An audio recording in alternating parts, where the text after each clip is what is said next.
Ik heb me nou ingeschreven voor de opleiding. Ik krijg telefoon. Mag ik opnemen? Ja hoor. Sorry. Wie belt me nou? Ik had hem even uit moeten zetten. Ja, dat is niet professioneel. Sorry. Met Ricardo. Ja, maar op dit moment word ik gefilmd eigenlijk. Er staat hier een camera van Omroep Friesland voor mijn neus.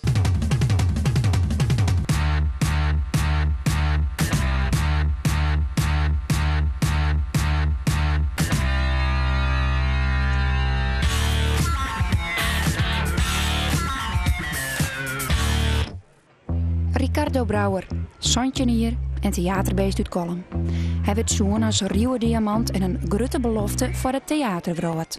Dokter Van Eyck, boomchirurg. Een boomchirurg? Oké. Zoals je kunt zien, alles over bomen. Alle medische termen, alle delen van planten zijn beschreven. Zelfs de namen van de bomen in het Nederlands, Latijn en Engels. Aha.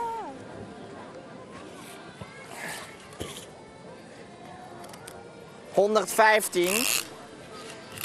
Ik denk dat ik meteen ook kan stellen dat deze boom aan anorexia nervosa lijdt. Theater is toch een vorm van kunst. Iets waar je een heleboel in kwijt kan. Een heleboel dingen in kunt, misschien wel zelfs al in kunt verwerken. En emoties. En het is niet alleen een soort van... vrije tijdsbesteding voor mij, maar het lijkt ook soms wel een soort op therapie. Want ik ben vroeger wel gepest en zo. En als je dan op theater staat, dan kun je dat allemaal vergeten. Even helemaal van je afzetten. En dat is wel heel fijn. Maar het is ook voor mijn plezier. Ik vind het ook gewoon ontzettend leuk om te doen. Verklauwen, playbackshows en squallenmusicals. Van een jonge leeftijd oud zit Ricardo graag in de belangstelling. Hiermee is hij als liedse jongen al oors als oren van zijn leeftijd. In Buitenpost is toch iedereen wat voorzichtig van wat is dat? En zijn ze niet veel gewend inderdaad. En er gebeurt ook niet zoveel. En ik ben juist iemand van, ik hou van uitdagingen, ik hou van aparte dingen, ik hou van gek doen. En ja, dan ben je in Buitenpost toch gauw apart. En de oudere mensen zo, die vonden het allemaal helemaal geweldig. En wat leuk dat hij dat doet. Maar goed, een heleboel van toen, van mijn eigen leeftijd, dat is echt zoiets van... Ga weg. Je bent eng, je bent apart. Ga iets anders doen, zeg maar. Dus ja, dan word je daar wel om gepest. We ademen door de neus in en door de mond weer uit. Doet u even gezellig mee, allen. Heeft u allen de zonnevlechtchakra gevonden? Op het moment dat u hem vindt, zal de zon gaan schijnen. Heeft u hem? U heeft hem. Fantastisch. Goed. Je voelt nu... Je steunt hem in alles wat er dwaan wil. Ja. Ja, Ja. zo vol mogelijk. Ja. Maar wel te dwaan worden, maar het moet wel mogelijk worden, lekker zo zeggen. Want ja, ik was wat idee en dan zei je van, vriend, even Vertel nog eens, welke bent dat? Nou ja, maar wat zijn toekomst ongeveer hier, maar hier en door. En dat vond ik altijd wel heel mooi. Maar ik zou dus eerst het vak leren, maar ik zei, maar het wel even... Laat daar al even een goed inkomen hebben. Maar dat soort dingen, je moet wat doorhebben. Zo bedoel ik het eigenlijk wel. Want wat is zijn toekomstbeeld dan? Ja, het liefst wil die bekend worden. En dat slag het haast met het theaterstuk Dai. Hij speelt hier met Amarens van Meerlo in de landelijke finale van de kunstbende in Amsterdam. Het ging wel goed en het was ook leuk. Het was zeker een leuk publiek daar. En een prijs won? Nee, geen prijs gewonnen. Maar we werden door de Spits werden we genoemd onder de kop ruwe diamantjes naar de kunstbendefinale. De moeilijke omroep. VPRO, Villa Achterwerk, die recenseerde ons onder andere als high potentials, dus voor de toekomst. Dus dat doet je absoluut goed en daar ben ik ook heel blij mee dat dat werd gezegd. Maar om bekend te worden, rocht het Ricardo zijn pielkoen ook op orenzaken. Liek als de lokale omroep van Ljouwert, Mercurius.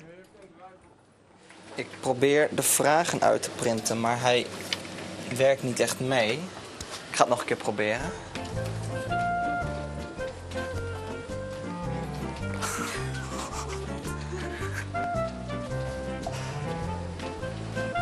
Had het een beetje op regel? Als de printer het doet wel.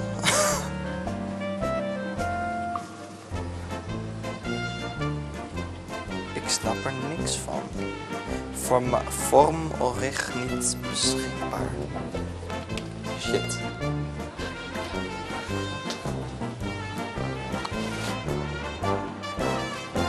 Dit is heel wat hoor, als theater, hè? Ja, dit wel, inderdaad. Is dit een beetje was de veregenheid in de toekomst? Ik hoop het wel. Dit is de studio hier. Hier zal het zo meteen plaatsvinden. Ja, beeld. Dus we zoeken nog even iets leuks voor de tafel, een vaasje of zo. Water wordt nu zo ingeschonken. Jij hebt beeld nu, hè? Dus dit Het wordt ziet er het. pretty hectisch uit. Ja, de opbouw is nog in volle gang. Dus En waar is je stono aangestaan? helemaal links. Ik ga nog een keer proberen uit te printen.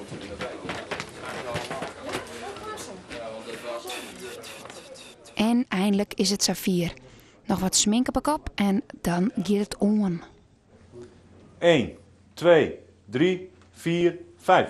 Welkom bij deze eerste aflevering van Ricardo. Ik ben Ricardo Brouwer en we gaan vandaag even gezellig praten met twee hele leuke gasten die hier vandaag in de studio komen. We zullen nu eerst even naar een introductiefilmpje van de eerste gast kijken. Naast mij is Daisy Smit aangeschoven, 20 jaar, uit Sneek.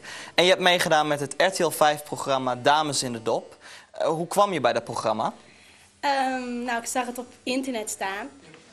Goed, ik heb Nog filmpjes, ja. Ik heb 12, 13 keer oké gehoord. Oh. Ik zal het niet nog een keer Oké. zeggen. Dat heb ik nog met je Ja, doorgesproken, hè? ja, daar zal ik beter op letten nu. Want dat is, de eus doe je niet meer. Maar nou het oké nog. Oké, nou ja, in ieder geval... ook- Ja, maar dat Is goed, is goed. Nee. Alles dan gaat Op dit moment liep het talent van Ricardo nog benammen in het theater te lezen. Hij en Amarens bespreken dan ook hoe ze haar succesformule verder uitbreiden kunnen. Misschien is soms wat muziek ook wel prettig. Ja, nu en dan is het wat muziek of geluiden of misschien ingesproken stemmen van mensen. Met geheimen en ideeën, met hetzelfde thema. Dus dat Ja. je, of jabbertalk. Zoiets. Of dat je gewoon Nou, Jabbertalk hoef je dat niet te doen, maar misschien in inderdaad. verschillende talen of zo. En wat is dan de bedoeling met de uitwerking van het stuk? Nou, we hopen natuurlijk in een... een harmonie in of de zo. harmonie Maar of dat zo. is Dat- misschien wel wat heen gegrepen. Maar In ieder geval echt op leuke podia, zeg maar. En Ja. voor het publiek echt. En dan wordt het echt een stuk van na een uur ongeveer. Hè, dat het wel echt een stuk is wat waard is om naar te kijken. Niet dat je na 20 minuten alweer buiten staat. nee, zeker. Ja, dat zeggen we uit de grap wel eens tegen hem. Van ja, je kan er niet van uitgaan dat je de Nederlandse Brad Pitt wordt en dat je dus echt doorbreekt. Dus die hebben we zelf een beetje geïntroduceerd zo. Dus, maar dat weet hij ook wel. Maar hij vindt het gewoon leuk om op deze manier bezig te zijn. En hij mag graag entertainen. En, dat ligt hem ook wel, het is echt zijn ding. Wat heeft u allemaal met deze bomen gedaan? Nou, ik heb daar niet zoveel mee gedaan. Maar... Nee, een beetje afgezaagd, hè? Dr. Van Eyck, boomchirurg. Ja. Ik durf eigenlijk nog echt grote uitspraken over mijn toekomst te doen, want ik weet gewoon niet wat dat te brengen heeft. En ik kijk ook niet altijd heel ver vooruit, hoor. Van, goh, later wil ik echt dat worden. Ik ben meer echt iemand van, ik geniet van elke dag. De lijken hangen hier gewoon in de takken, hè?